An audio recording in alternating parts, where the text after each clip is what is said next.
The 50-year celebration of the 1968 team is happening all season long at Comerica Park, and for three former Detroit Tigers, it was an experience that they will never forget. Important thing to me at that year I look back at is we always believe in ourselves. We always believe as a team. We always believe we're not out of the game to the last strike, not the last inning, the last strike.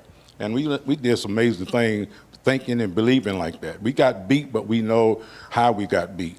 We took it in. I remember a lot of time the veteran players, we used to tell the manager and coach, go ahead, we had to take care of some business in the clubhouse. And we took care of our own place. We learned how to police each other, and that's the important thing.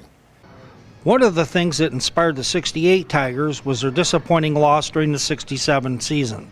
They explain why it was such a difficult thing and how it gave them that great big boost. I think the players came to spring training with a purpose. That was to win. And not worried about the name on the back, but worried about the name on the front, the Detroit Tigers. And we were all disappointed that we lost in 67, but it was a great race. And I think, in my opinion, I thought it motivated us to go on and become world champions in 68.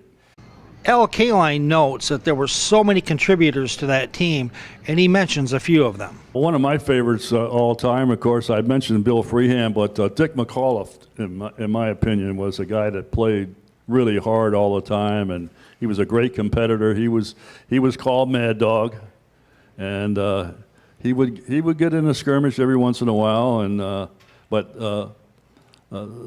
of course, watching Willie, the tremendous strength that he had, and how many times he won games in the late innings with home runs, and in fact, we had a thing going.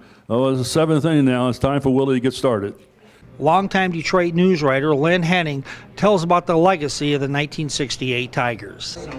No question about it. Everybody was weary, and not just because of the riots. They were weary of the Vietnam War. They were very, very weary of racial strife and the divisions that were creating so much injustice in this town and elsewhere.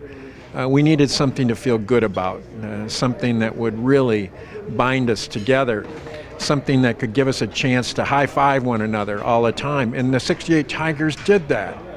I think they were very much part of a tapestry nationally and locally.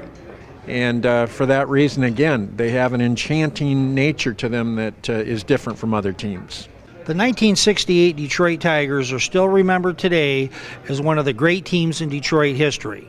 For Detroit Sports Media, this is Roy J. Akers reporting.